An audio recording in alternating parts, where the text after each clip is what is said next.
నమస్కారం BJP TV news కి స్వాగతం. హెడ్లైన్ చూద్దాం.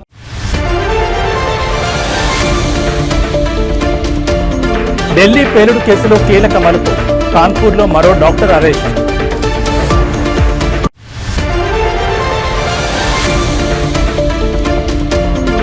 హైదరాబాద్లోని ముస్లింలు నా వల్ల కోటీశ్వరులయ్యారు, సీఎం చంద్రబాబు ఆసక్తికర వ్యాఖ్యలు.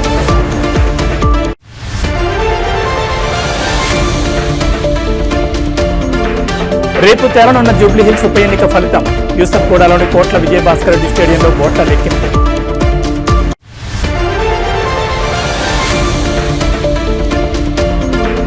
అమెరికాలో ముగిసిన సుదీర్ఘ షట్డౌన్, తాత్కాలిక నిధుల బిల్లుపై సంతకం చేసిన ట్రంప్.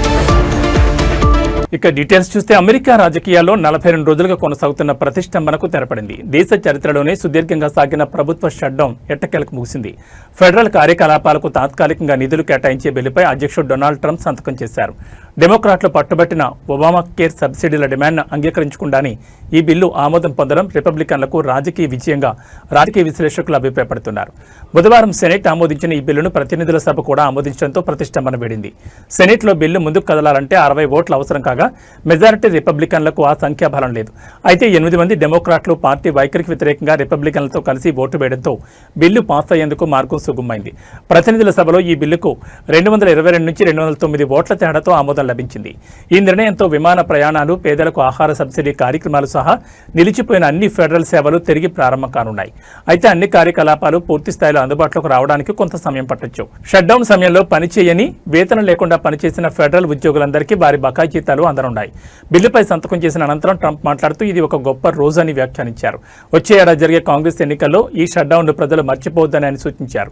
అయితే డెమోక్రాట్లు కూడా ధీటుగా స్పందించారు. ప్రతినిధుల సభలో డెమోక్రాటిక్ నేత హకీమ్ జెఫ్రీస్ మాట్లాడుతూ ఈ ఏడాదైనా రిపబ్లికన్లు ఒబామా కేర్ ట్యాక్స్ క్రెడిట్లను పొడిగించాలి, లేదంటే వచ్చే ఏడాది ఎన్నికల్లో అమెరికా ప్రజలు వారిని ఉద్యోగాల నుంచి తొలగిస్తారని హెచ్చరించారు.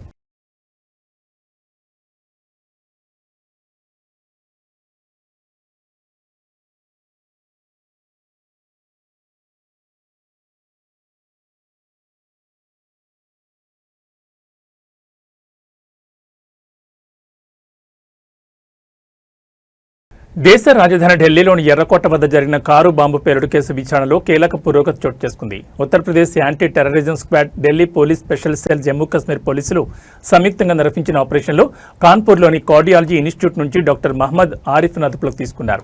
ఈ కేసులో గత వారం అరెస్టైన లక్నోకు చెందిన మహిళా డాక్టర్ షాహీన్తో ఆరిఫ్ నిరంతరం టచ్లో ఉన్నట్లు దర్యాప్తు సంస్థలు గుర్తించాయి. విచారణ వర్గాల సమాచారం ప్రకారం డాక్టర్ షాహీన్ ఫోన్ రికార్డులను పరిశీలించినప్పుడు ఆరిఫ్ పేరు వెలుగులోకి వచ్చింది. జమ్మూ కాశ్మీర్లోని అనంతనాగ్కు చెందిన ఆరిఫ్ నీట్ SS 2024 బ్యాచ్ విద్యార్థి. ఫరీదాబాద్లోని అల్ ఫలా యూనివర్సిటీలో అతను విద్యను అభ్యసించినట్టు తెలుస్తోంది. గత వారం అరెస్టైన డాక్టర్ షాహీన్ షాహిద్ ఎర్రకోట పేలుడు, ఫరీదాబాద్ టెర్రర్ మాడ్యూల్కు మధ్య కీలక వ్యక్తిగా, ప్రధాన అనుసంధానకర్తగా ఉన్నట్లు ఏజెన్సీలు అనుమానిస్తున్నాయి. జైషే మహమ్మద్, అన్సార్ గజ్వత్ ఉల్ హింద్ అనే 2 ఉగ్రవాద సంస్థలతో సంబంధం ఉన్న ఫరీదాబాద్ మాడ్యూల్ను జమ్మూ కాశ్మీర్ పోలీసులు ఛేదించిన విషయం తెలిసిందే. ఈ క్రమంలోనే ఫరీదాబాద్లోని దౌస్ గ్రామంలో అద్దెకు తీసుకున్న ప్రాంగణంలో భారీగా పేలుడు పదార్థాలు స్వాధీనం చేసుకుని డాక్టర్ ముజ్మిల్ అహ్మద్ గనాయ్ను అధికారులు అరెస్ట్ చేశారు. మరోవైపు కాశ్మీర్కు చెందిన మరో డాక్టర్ నిసార్ ఉల్ హసన్ పేలుడు జరిగిన రోజు నుంచి కనిపించకుండా పోయాడు. ఉగ్రవాద సంస్థలతో సంబంధాలున్నాయనే ఆరోపణలతో జమ్మూ కాశ్మీర్ ప్రభుత్వం అతన్ని ఉద్యోగం నుంచి తొలగించగా ఆ తర్వాత అల్ ఫలా యూనివర్సిటీ అతన్ని నియమించుకుంది.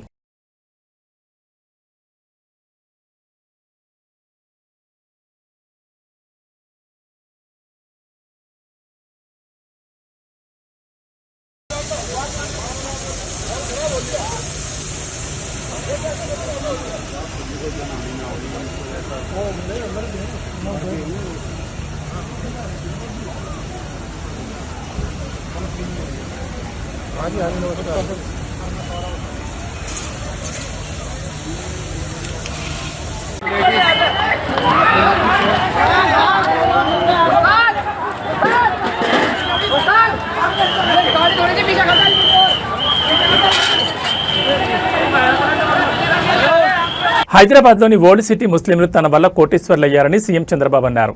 ఇవాళ ఆయన విశాఖలో మీడియాతో మాట్లాడుతూ తాను ఉమ్మడి ఆంధ్రప్రదేశ్లో సీఎంగా ఉన్ననాడు హైదరాబాద్ అభివృద్ధికి ప్రథమ ప్రాధాన్యం ఇచ్చామన్నారు. సమస్యాత్మక ప్రాంతమైన ఓల్డ్ సిటీ పక్కనే దూరదృష్టితో ఎయిర్పోర్ట్ను ఏర్పాటు చేశామని తెలిపారు. సిటీ చుట్టూ ఔటర్ రింగ్ రోడ్ వేస్తే ఓల్డ్ పరిధిలోని ముస్లింలంతా కోటీశ్వరులు, లక్షాధికారులు అయ్యారని గుర్తు చేశారు. హైదరాబాద్ పర్యటనకు విదేశీ ప్రముఖులు ఎవరు వచ్చినా ఓల్డ్ సిటీకి వెళ్లి షాపింగ్ చేసే విధంగా పెరల్స్ ప్రమోట్ చేసింది తానేనని అన్నారు. హైదరాబాద్ బిర్యానీని కూడా ప్రపంచవ్యాప్తంగా ప్రమోట్ చేసిన చరిత్ర తమదని పేర్కొన్నారు. నగరంలో నిరుపయోగంగా పడి ఉన్న ఫలక్నుమా ప్యాలెస్ ను నిజాం సంస్కృతిని కాపాడేందుకు అందులో బ్రహ్మాండమైన హోటల్ పెట్టి దాన్ని కూడా పరిరక్షించామని సీఎం చంద్రబాబు అన్నారు. కేంద్రానికి లెటర్ రాసా, టైం ఎక్స్టెండ్ చేయమంటా. నేను ఒకటే ఆ రోజు కూడా హామీ ఇచ్చా, ఈ వర్క్ బోర్డు చట్టంలో సవరణలు తీసుకొచ్చినా ఇక్కడ మాత్రం మైనారిటీ సోదరులనే పెట్టి మీ ఆస్తులు కాపాడే బాధ్యత నాదని ఆ రోజు చెప్పా, ఈ రోజు చెప్తున్నా, ఇది కాపాడుతాను. నేను ఆ రోజు హైదరాబాద్ అన్ని విధాలా అభివృద్ధి చేశాను. నేను దృష్టిలో పెట్టుకున్నది ఓల్డ్ సిటీ పక్కన ఎయిర్పోర్ట్ కట్టాను. మీరు గుర్తుపెట్టుకోవాలి, నేను దూరదృష్టితో కట్టాను. అది కూడా అదే మరి ఒక ఔటర్ రింగ్ రోడ్ వేస్తే ఈ రోజు మీరు చూస్తే హైదరాబాద్ లో ఉండే ముస్లింస్ అంతా బ్రహ్మాండంగా కోటీశ్వరులు, లక్షాధికారులు అయ్యారంటే అది ఆ రోజు నేను చేసిన పని అని చెప్పి నేను మీకు తెలియజేస్తున్నా.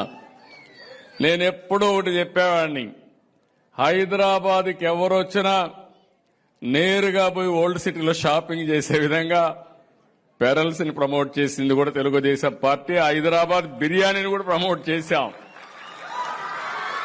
ప్రపంచం మొత్తం హైదరాబాద్ బిర్యానీ అంటే దానికి ఒక ఛాంప్ క్రియేట్ చేసే పరిస్థితికి వచ్చామంటే, ఇంకొక పక్క ఆ రోజు ప్యాలెస్ ఉంటే, ఫలక్నుమా ప్యాలెస్ ఉంటే నిజాం సంస్కృతిని కాపాడడానికి ఒక బ్రహ్మాండమైన హోటల్ పెట్టి దాన్ని కూడా పరిరక్షించామని చెప్పి కూడా నేను మీకు తెలియజేస్తాను. ఒకటి రెండు కాదు, నేను వారసత్వాన్ని కాపాడడం కోసం అన్ని విధాల ప్రయత్నం చేశాం. రేపు జూబ్లీహిల్స్ ఉప ఎన్నిక ఫలితం వెలువడనుంది. యూసఫ్గూడలోని కోట్ల విజయభాస్కర్ రెడ్డి స్టేడియంలో ఓట్ల లెక్కింపునకు ఏర్పాట్లు పూర్తయ్యాయి. ఉదయం 8 గంటలకు ప్రారంభం కానున్న కౌంటింగ్ ప్రక్రియ 10 రౌండ్లలో జూబ్లీహిల్స్ ఉప ఎన్నిక ఫలితాలు తేలబోతున్నాయి. కౌంటింగ్ కోసం మొత్తం 42 టేబుల్ ఏర్పాటు చేశారు.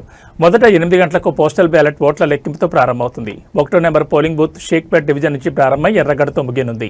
కాగా జూబ్లీహిల్స్ ఉప ఎన్నికల్లో 194,631 ఓట్లు పోలయ్యాయి.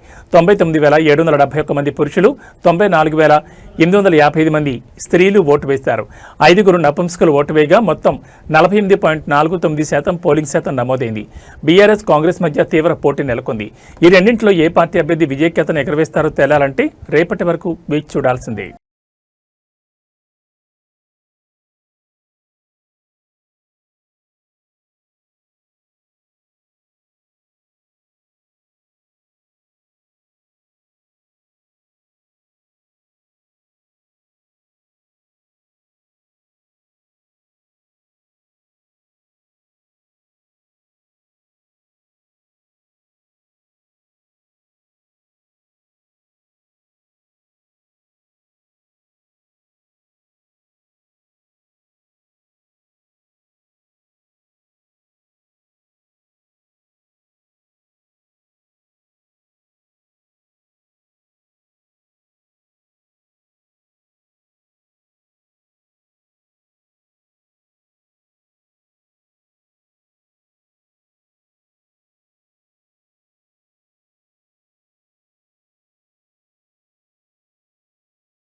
ఇప్పటికీ ఏపీలో చలి తీవ్రతతో ప్రజలు ఇబ్బంది పడుతుండగా వాతావరణ శాఖ మరో కీలక అప్డేట్ ఇచ్చింది. బంగాళాఖాతంలో ఏర్పడిన అల్పపీడనం కారణంగా ఆంధ్రప్రదేశ్లో 2 రోజుల పాటు భారీ వర్షాలు కురుస్తాయని ప్రకటించింది. నవంబర్ 17, 18 తేదీల్లో రాష్ట్ర ప్రజలు అప్రమత్తంగా ఉండాలని సూచించింది. వాతావరణ శాఖ అధికారుల అంచనా ప్రకారం నవంబర్ 17న ఆగ్నేయ బంగాళాఖాతంలో కొత్త అల్పపీడనం ఏర్పడే అవకాశం ఉంది. ఇది వేగంగా బలపడి వాయుగుండంగా మారే సూచనలున్నాయని, దీని ప్రభావంతో రాష్ట్ర వ్యాప్తంగా విస్తారంగా వర్షాలు పడతాయని తెలిపారు. ముఖ్యంగా ఉత్తరాంధ్ర, కోస్తా జిల్లాలు, రాయలసీమలోని కొన్ని ప్రాంతాల్లో భారీ నుంచి అతి భారీ వర్షాలు నమోదయ్యే ప్రమాదం ఉందని హెచ్చరించారు. వర్షాలతో పాటు తీర ప్రాంతాల్లో గంటకు 40 నుంచి 50 కిలోమీటర్ల వేగంతో బలమైన ఈదురుగాలులు వీస్తాయని అధికారులు పేర్కొన్నారు. సముద్రం అల్లకల్లోలంగా ఉంటుందని, అలల తీవ్రత కూడా ఎక్కువగా ఉంటుందని తెలిపారు. ఈ నేపథ్యంలో మత్స్యకారులు సముద్రంలో వేటకు వెళ్లొద్దని స్పష్టమైన ఆదేశాలు జారీ చేశారు.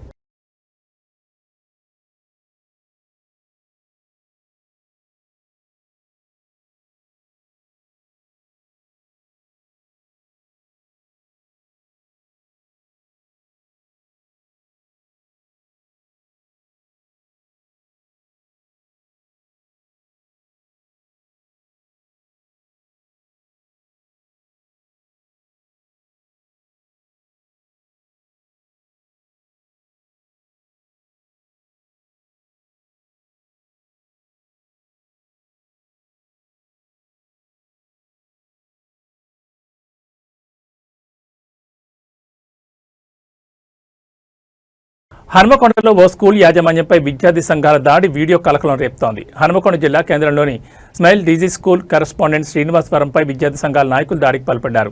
ఈ ఘటనకు సంబంధించిన సీసీటీవీ ఫుటేజ్ బయటకు రావడంతో వీడియో సోషల్ మీడియాలో వైరల్గా మారింది. వీడియోలో కొంతమంది విద్యార్థి సంఘం నాయకులు స్కూల్ యాజమాన్యంపై దాడి చేయడానికి ప్రయత్నిస్తున్న దృశ్యాలు స్పష్టంగా రికార్డయ్యాయి. సంఘ నాయకులు చందాల పేరుతో స్కూల్కు వచ్చి యాజమాన్యంతో వాగ్వాదానికి దిగిన తర్వాత దాడికి పాల్పడ్డారనే ఆరోపణలు వినిపిస్తున్నాయి. ఈ ఘటనకు నిరసనగా ఉమ్మడి వరంగల్ జిల్లా వ్యాప్తంగా అన్ని ప్రైవేట్ విద్యా సంస్థలు బంద్ పాటిస్తున్నట్లు ట్రస్మా ప్రతినిధులు ప్రకటించారు. వారు స్కూల్ యాజమాన్యంపై జరిగే ఇలాంటి దాడులను కఠినంగా ఖండిస్తూ ప్రభుత్వాన్ని తక్షణ చర్యలు తీసుకోవాలని డిమాండ్ చేశారు.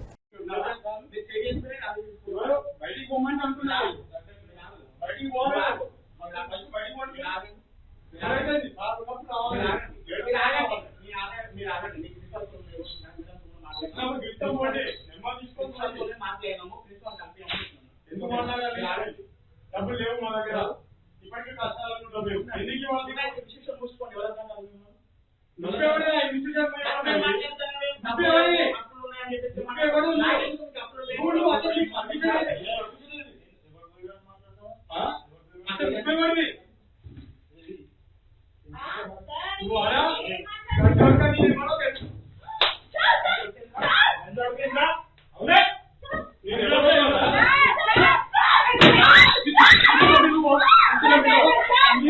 మాజీ మంత్రి వైసీపీ సీనియర్ నేత అంబటి రాంబాబుపై కేసు నమోదైంది. ఆయనతో పాటు మరికొందరు వైసీపీ నాయకులపై కూడా గుంటూరు జిల్లా పట్టాభిపురం పోలీసులు కేసు నమోదు చేశారు. పోలీసుల విధులకు ఆటంకం కలిగించడంతో పాటు వారిని బెదిరించారన్న ఆరోపణలపై ఈ కేసు నమోదు చేసినట్టు తెలుస్తోంది. అంబటి రాంబాబు ఇతర నేతలు ముందస్తు అనుమతులు లేకుండా భారీ ప్రదర్శన నిర్వహించారు. ఈ కారణంగా ట్రాఫిక్ తీవ్ర అంతరాయం కలగడంతో పాటు ప్రజలకు అసౌకర్యం కలిగిందనే ఆరోపణలున్నాయి. ఈ ఘటనపై చర్యలు తీసుకున్న పోలీసులు విధుల్లో ఉన్న తమను బెదిరించారని పేర్కొంటూ కేసు నమోదు చేశారు. అంబటి రాంబాబుతో పాటు ఇతర నిందితులపై భారతీయ న్యాయ సంహితలోని 132, 126(2), 351(3), 189(2), రెడ్ విత్ 190 సెక్షన్ల కింద కేసు నమోదు చేసినట్లు పోలీసులు వివరించారు. ఈ ఘటనపై పోలీసులు తదుపరి దర్యాప్తు చేస్తున్నారు. గుంటూరు పట్టణంలో నిన్న వైద్య కళాశాలల పీపీపీ విధానాన్ని వ్యతిరేకిస్తూ వైసీపీ ఆధ్వర్యంలో ప్రదర్శన నిర్వహించారు. ఈ సందర్భంలో పోలీసులు అనుమతి లేదని అడ్డుకోవడంతో పోలీసులతో అంబటి వాగ్వాదానికి దిగారు. దీంతో అక్కడ కొద్దిసేపు ఉద్రిక్త పరిస్థితులు నెలకొన్నాయి. ఈ ఘటనపై పోలీసులు చర్యలు చేపట్టారు.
జై జై జగన్ వద్దులాలి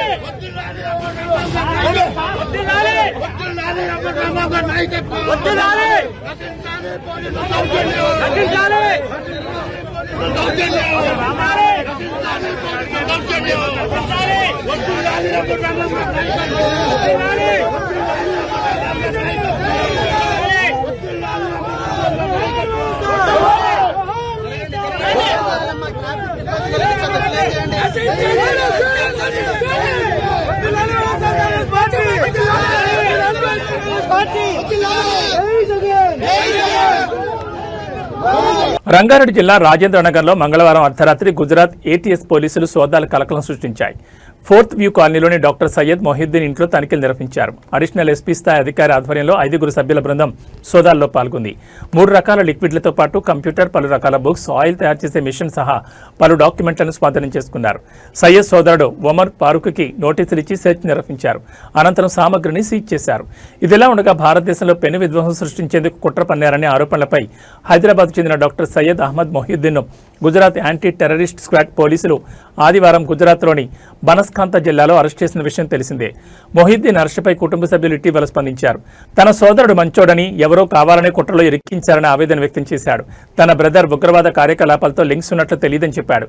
ఒకవేళ తమ సోదరుడు తప్పు చేస్తే కఠినంగా శిక్షించండి అని ఉమర్ ఫారూక్ అంటున్నాడు. మా సోదరుడు మొహిద్దీన్ ఎవరో ట్రాప్ చేసి కుట్రలో ఇరికించారు. మా బ్రదర్కు ఉగ్రవాద కార్యకలాపాలతో లింక్స్ ఉన్నట్లు మాకు తెలియదు. నవంబర్ 5న బిజినెస్ డీల్ ఉందని చెప్పి ఇంట్లో నుంచి గుజరాత్ బయలుదేరాడు. 9వ తేదీన ఏటీఎస్ వారు నాకు ఫోన్ చేసి మీ బ్రదర్కు ఉగ్రవాదులతో సంబంధం ఉన్నాయని అరెస్ట్ చేశామని చెప్పారు. మొహిద్దీన్ నివాసాన్ని ముట్టొద్దు, 2 రోజుల్లో వచ్చి ఆయన రూమ్లో ఉన్న సామాగ్రి స్వాధీనం చేసుకుంటామని ఏటీఎస్ పోలీసులు చెప్పారన్నారు. ఇంటికి ఏటీఎస్ పోలీసులు వచ్చారు. సామాన్లు సీజ్ చేసి తీసుకువెళ్లారు. ఏటీఎస్ అరెస్ట్ చేసిన వారిలో మరో 2 ఆజాద్ సులేమన్ షేక్, మహమ్మద్ సుహైల్ వారితో మాకు ఎలాంటి లింక్స్ లేవని అన్నాడు.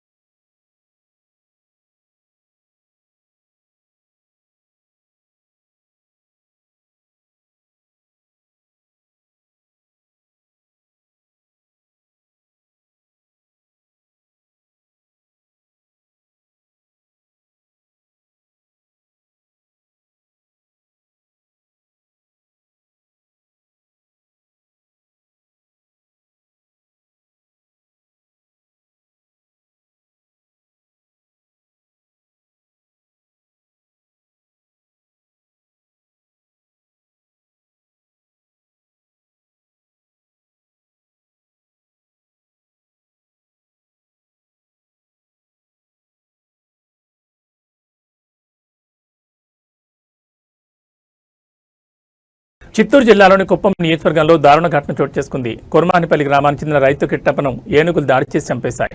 స్థానికులు తెలిపిన వివరాల ప్రకారం కిట్టప్ప తన రాగి పంటకు కాపలా కాయడానికి రాత్రి పొలానికి వెళ్లారు. గురువారం తెల్లవారుజామున అడవిలో నుంచి బయటకు వచ్చిన ఏనుగులు పొలంలో ప్రవేశించి పంట నాశనం చేయడం ప్రారంభించాయి. వాటిని తరిమి వేయాలనుకున్న కిట్టప్ప ఏనుగులు దాడి చేసి తీవ్రంగా గాయపరిచాయి. పొలం వద్ద రైతు ఉంటున్న గుడిసెను ఏనుగులు పూర్తిగా ధ్వంసం చేశాయి.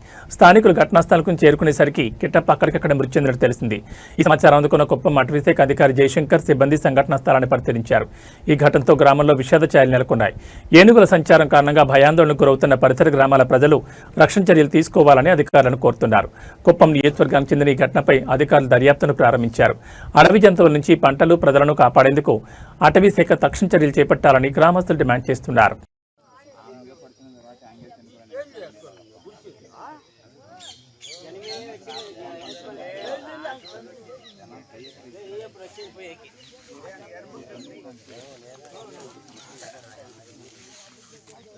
कटेरम कर मम्मा अंजे अंजे अंजे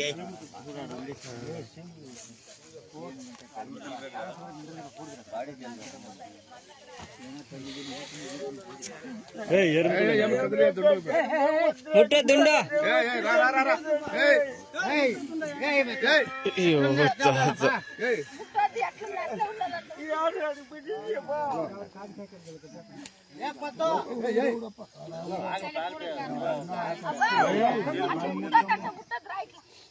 తెలంగాణ రాష్ట్రంలో చలి తీవ్రత బాగా పెరిగింది. కొన్ని రోజులుగా కనిష్ట ఉష్ణోగ్రతలు ఒక్కసారిగా పడిపోవడంతో తెలంగాణ గజగజ వణుకుతోంది. రాబోయే 3-4 రోజుల్లో చలి మరింత తీవ్రంగా ప్రజలు అప్రమత్తంగా ఉండాలని వాతావరణ శాఖ హెచ్చరించింది. ఈ నేపథ్యంలో పలు జిల్లాలకు ఆరెంజ్, ఎల్లో అలర్ట్లను జారీ చేసింది. వాతావరణ కేంద్రం అంచనాల ప్రకారం రానున్న రోజుల్లో రాత్రిపూట కనిష్ట ఉష్ణోగ్రతలు 8.5 డిగ్రీల నుంచి 12.5 డిగ్రీల మధ్య నమోదయ్యే అవకాశం ఉంది. ముఖ్యంగా మంచిర్యాల, జయశంకర్, భూపాలపల్లి, ఆదిలాబాద్, ఆసిఫాబాద్ జిల్లాలకు ఆరెంజ్ అలర్ట్ ప్రకటించింది. ఈ ప్రాంతాల్లో కనిష్ట ఉష్ణోగ్రతలు 10 డిగ్రీల కంటే తక్కువగా పడిపోవచ్చని తెలిపింది. మిగిలిన జిల్లాలకు ఎల్లో అలర్ట్ జారీ చేసింది. ఇప్పటికే ఉమ్మడి ఆదిలాబాద్ జిల్లాలోని ఏజెన్సీ గ్రామాలు చలికి వణికిపోతున్నాయి.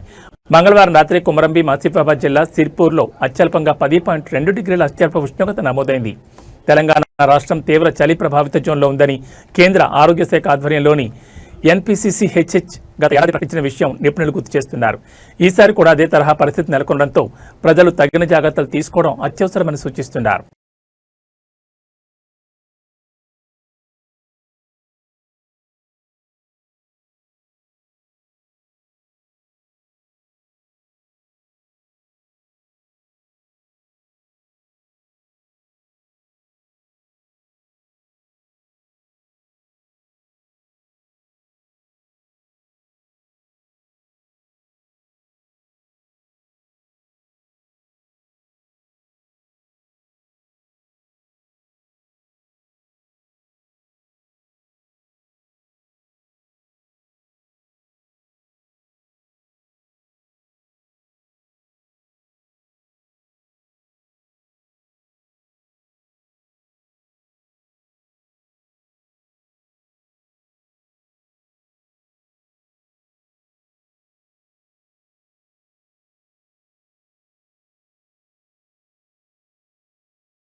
ఏబీ బులెటిన్ విశేషాలు. నమస్కారం.